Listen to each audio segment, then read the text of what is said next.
Semangat pagi di hari Selasa 22 Juni 2021. Kita akan kembali bersekutu dalam persekutuan doa anggota keluarga Allah. Bersama kita memulai dengan menenangkan hati, menenangkan pikir dalam saat teduh sejenak.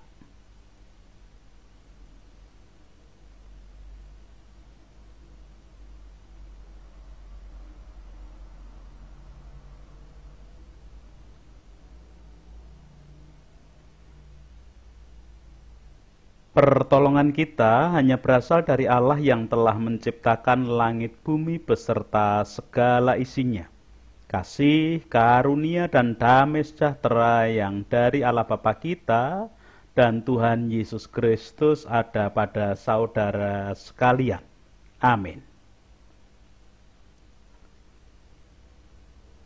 Anggota keluarga Allah, perenungan Sabda hari ini menggunakan tema dan judul renungan dalam ungkapan Jawa, nanggung mloroting wuwung owahing sirap.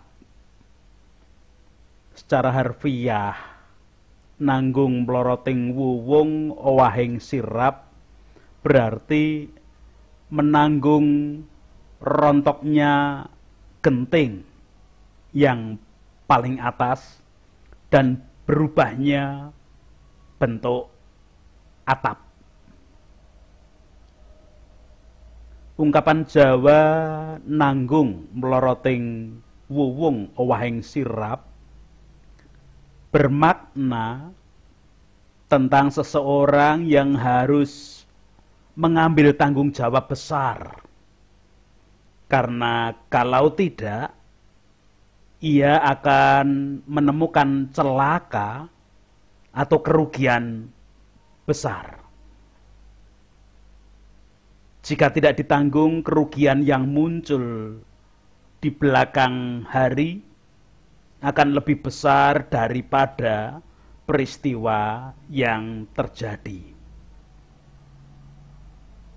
Tanggung jawab itu harus diambil umumnya terjadi karena tindakan atau akibat perbuatan orang lain, dan kebanyakan masih kerabat atau ada hubungan saudara.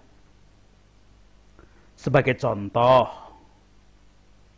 orang tua yang harus mengambil tanggung jawab karena anaknya mengendarai kendaraan secara ugal-ugalan, lalu menabrak orang hingga meninggal. Tentu dalam hal ini orang tua tidak bisa lepas tangan begitu saja. Ia harus ikut bertanggung jawab mengurusi masalah anaknya tersebut. Hukuman bagi si anak mungkin saja tidak bisa digantikan oleh orang tua. Tetapi berbagai urusan dengan pihak si korban, tentu orang tua tetap harus ikut bertanggung jawab. Kalau tidak, tentu dianggap orang tua yang tidak bertanggung jawab terhadap anaknya. Anggota keluarga Allah, Alkitab juga memberikan catatan tentang Yonatan yang turut bertanggung jawab atas rencana dan perbuatan ayahnya, Raja Saul. Bagai ungkapan nanggung mloroting wuwung owahing sirap. Tanggung jawab itu dijalani oleh Yonatan. Leksionari bacaan pertama hari ini memberikan catatan tersebut kepada kita. Kitab 1 Samuel 19 ayatnya pertama sampai dengan ke-7 demikian. Saul mengatakan kepada Yonatan anaknya dan kepada semua pegawainya bahwa Daud harus dibunuh. Tetapi Yonatan, anak Saul, sangat suka kepada Daud. Sehingga Yonatan memberitahukan kepada Daud, ayahku Saul berikhtiar untuk membunuh engkau. Oleh sebab itu, hati-hatilah besok pagi. Duduklah di suatu tempat perlindungan dan bersembunyilah di sana.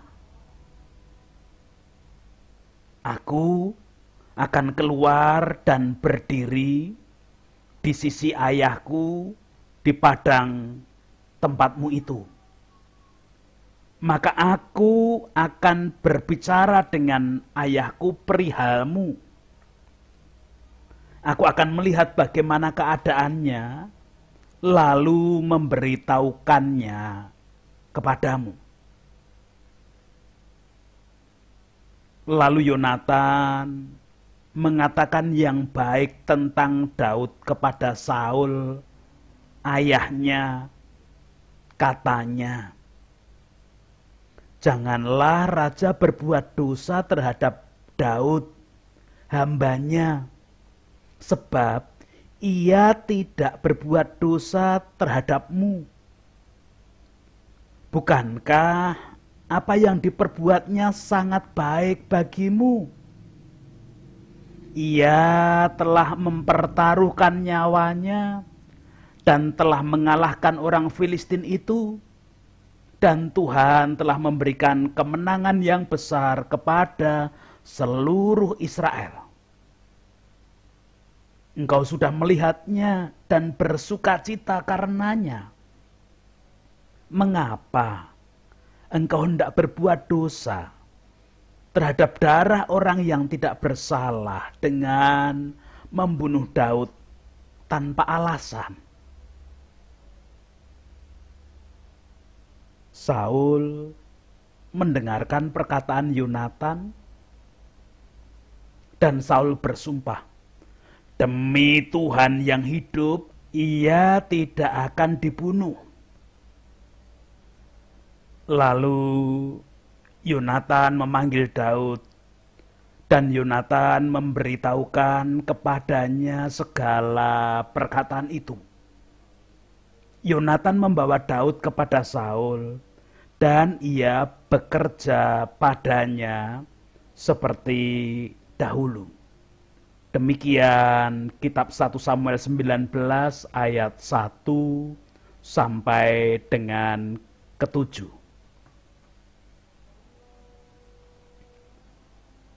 Anggota keluarga Allah, entah karena semata-mata merasa sangat suka kepada si adik ipar Daud, atau alasan yang lain, Yonatan merasa butuh untuk turut bertanggung jawab atas perkataan ayahnya Raja Saul. Bukankah perkataan seorang raja sebenarnya adalah sabdo pandito ratu yang sekali terucap harus terjadi dan harus diwujudkan? Perkataan Raja Saul adalah bahwa Daud harus dibunuh. Baru saja perkataan itu dinyatakan Saul kepada Yonatan dan kepada semua pegawainya. Namun justru karena perkataan raja adalah sabdo pandito ratu yang harus terjadi. Maka Yonatan merasa perlu turut bertanggung jawab atas perkataan sang ayah. Rasa tanggung jawabnya itu diwujudkan oleh Yonatan dengan berbincang kepada Daud dan sekaligus berbincang dengan sang ayah sebagai Raja Israel pada waktu itu. Perbincangan yang dilakukan oleh Yonatan baik kepada Daud ataupun kepada Saul ayahnya didasari dengan ketulusan dan dilaksanakan dengan jujur, tanpa motivasi dan embel-embel yang lain. Kepada Daud yang disukainya dan tentu juga disukai hampir oleh semua orang Israel kecuali ayahnya. Yonatan menceritakan dengan jujur akan rencana ayahnya yang akan membunuh Daud. Maka Yonatan menyarankan agar Daud berhati-hati dan mencari tempat perlindungan untuk bersembunyi. Anggota keluarga Allah berikutnya, dalam perbincangan Yonatan dengan sang ayah, nampak bahwa Yonatan tahu dan turut merasakan bahwa Daud disukai oleh seluruh bangsa. Karena sebenarnya Daud telah berjasa bagi ayahnya dan bagi seluruh bangsa Israel. Kesaksian dalam bacaan kita, ayat 4 bagian B sampai dengan ayat kelima demikian. Janganlah raja berbuat dosa terhadap Daud hambanya, sebab ia tidak berbuat dosa terhadapmu. Bukankah apa yang diperbuatnya sangat baik bagimu? Ia telah mempertaruhkan nyawanya dan telah mengalahkan orang Filistin itu. Dan Tuhan telah memberikan kemenangan yang besar kepada seluruh Israel. Engkau sudah melihatnya dan bersukacita karenanya. Mengapa engkau hendak berbuat dosa terhadap darah orang yang tidak bersalah dengan membunuh Daud tanpa alasan? Anggota keluarga Allah, sungguh upaya tanggung jawab yang baik dan tulus yang diwujudkan oleh Yonatan. Dalam hal ini Yonatan agaknya meyakini bahwa segala sesuatu berada dalam tata reksa Allah. Termasuk ketika Daud harus berada di lingkungan kerajaan di mana ayahnya Saul bertahta. Daud dipakai Tuhan untuk mengalahkan tentara Filistin. Daud dipakai Tuhan untuk bisa menenangkan hati Saul saat roh jahat merasuki Saul dan lain sebagainya. Tentu Yonatan juga sadar tidaklah mudah mengerem, mengendalikan, apalagi mengubah pikiran dan rencana raja yang sedang marah. Namun, kalimat perkataan yang disampaikan oleh Yonatan seperti yang tercatat dalam ayat 4b sampai ke 5 tadi adalah kalimat positif yang bisa membangunkan kesadaran untuk hidup lebih baik. Maka Saul pun mendengarkan perkataan Yonatan dan Saul bersumpah, Demi Tuhan yang hidup, ia tidak akan dibunuh. Anggota keluarga Allah, hasil dari perasaan harus turut bertanggung jawab bagai melu nanggung mloroting wuwung owahing sirap adalah buah yang manis dan damai sejahtera bagi semua. Ayat ke-7 memberikan catatan kepada kita. Lalu Yonatan memanggil Daud dan Yonatan memberitahukan kepadanya segala perkataan itu. Yonatan membawa Daud kepada Saul dan ia bekerja padanya seperti dahulu. Tentu dalam hal ini bukan hanya Yonatan yang merasa lega karena bisa mendamaikan ayahnya dan Daud. Tetapi damai sejahtera terjadi dan dirasakan bagi keseluruhan bangsa Israel. Kita bisa membayangkan seumpama Daud benar-benar dibunuh oleh Saul. Siapa yang akan menenangkan hati Saul saat roh jahat merasukinya?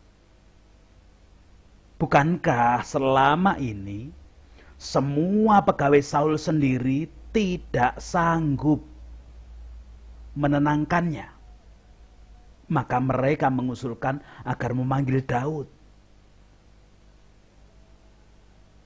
Jika sang raja hatinya tidak tenang karena kerasukan roh jahat, bagaimana kondisi pemerintahan? Siapa yang akan mengendalikan? Apakah kerajaan tidak akan goncang dan kacau? Jikalau kerajaan goncang dan kacau, bagaimana keadaan rakyat dan keseluruhan bangsa Israel? Belum lagi pasti bangsa Filistin yang selama ini tidak suka kepada Israel akan dengan mudah menyerang dan mengalahkan Israel. Bukankah selama ini Daud yang memang dipandang sebagai pahlawan dan idam-idaman bagi seluruh rakyat Israel? Kita tentu ingat nyanyian perempuan-perempuan Israel saat menyambut kedatangan sang raja. Saul mengalahkan beribu-ribu musuh, tetapi Daud mengalahkan berlaksa-laksa. Dalam nyanyian tersebut sebenarnya terwujud pengakuan atau ungkapan bahwa rakyat masih menerima dan masih mengakui Saul sebagai raja mereka. Hanya pahlawan yang bisa membantu raja, pahlawan yang bisa menyelamatkan bangsa Israel adalah Daud. Jadi ada pengakuan Saul tetap sebagai raja, cuman Daud menjadi pahlawan yang menyelamatkan bangsa Israel. Kita bisa membayangkan seumpama Daud dibunuh Saul. Anggota keluarga Allah. Sebagai anggota keluarga Allah kita perlu belajar kepada Yonatan yang merasa harus turut bertanggung jawab atas suatu peristiwa yang tidak baik yang akan terjadi dalam kehidupan nyata kita di tengah-tengah bangsa dan negara ini. Misalnya tentang bangunan kerukunan dan toleransi berbangsa bernegara di bumi pertiwi ini. Sebagai orang percaya yang berada di bumi pertiwi, kita harus mewujudkan rasa tanggung jawab itu dengan bijaksana seperti Yonatan.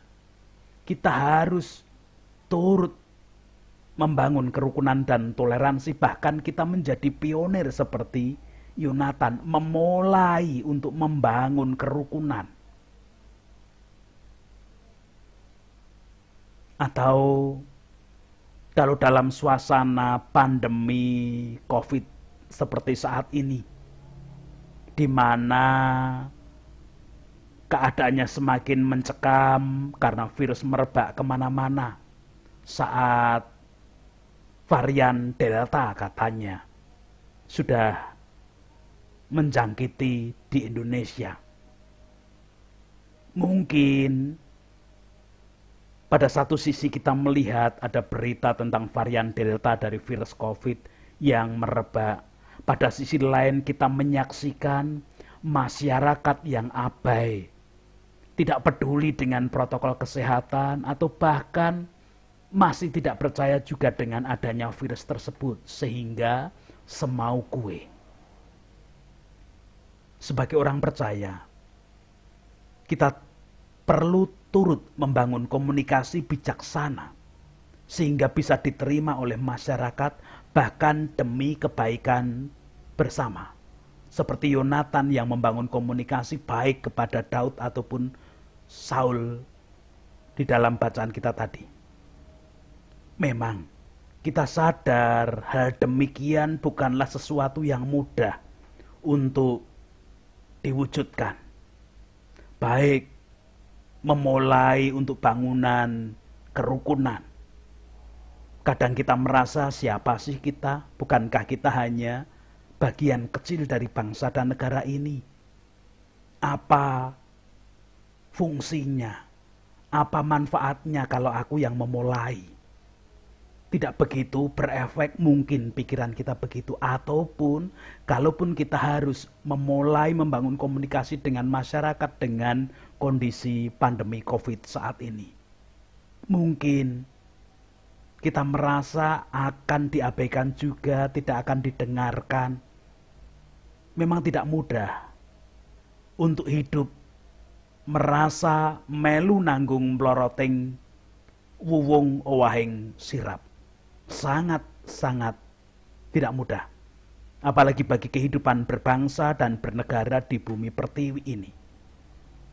Tetapi sebagai anggota keluarga Allah kita perlu meyakini bahwa Tuhan pasti memampukan kita dan Tuhan akan menambahkan kebijaksanaan kepada setiap kita yang percaya dan mengandalkannya. Seperti Yonatan yang juga sadar betul bahwa semua kondisi kehidupan berada dalam tata reksa Allah. Tuhan memberkati kepada setiap anggota keluarga Allah yang tetap meyakini akan kuasa-Nya sehingga selalu mengandalkan Tuhan saja. Amin.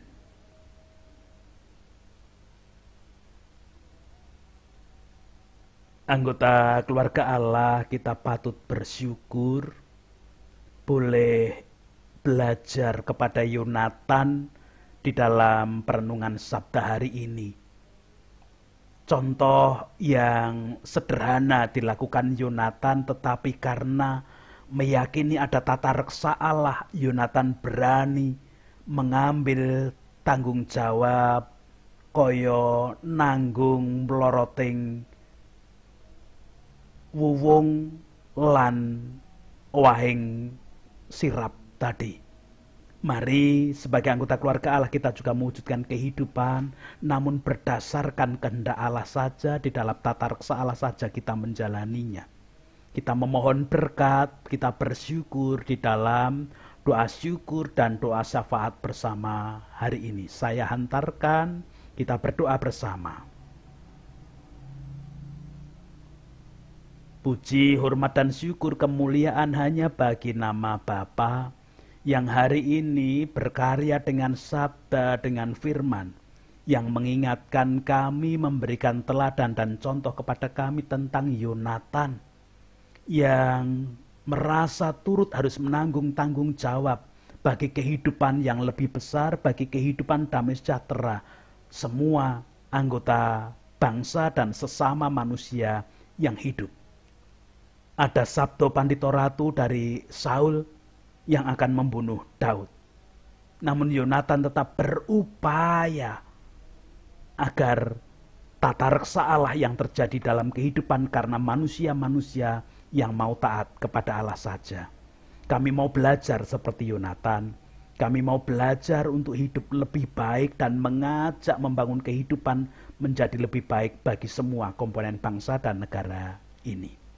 Ya Allah, kehidupan layakkan kami menjalani aktivitas hari ini. Melalui apapun yang kami jalani, melalui hal sekecil apapun yang kami wujudkan di dalam sikap dan pekerjaan kami, menjadi bagian ketika kami merasa turut bertanggung jawab bagai nanggung meloroting wuwung owahing sirap.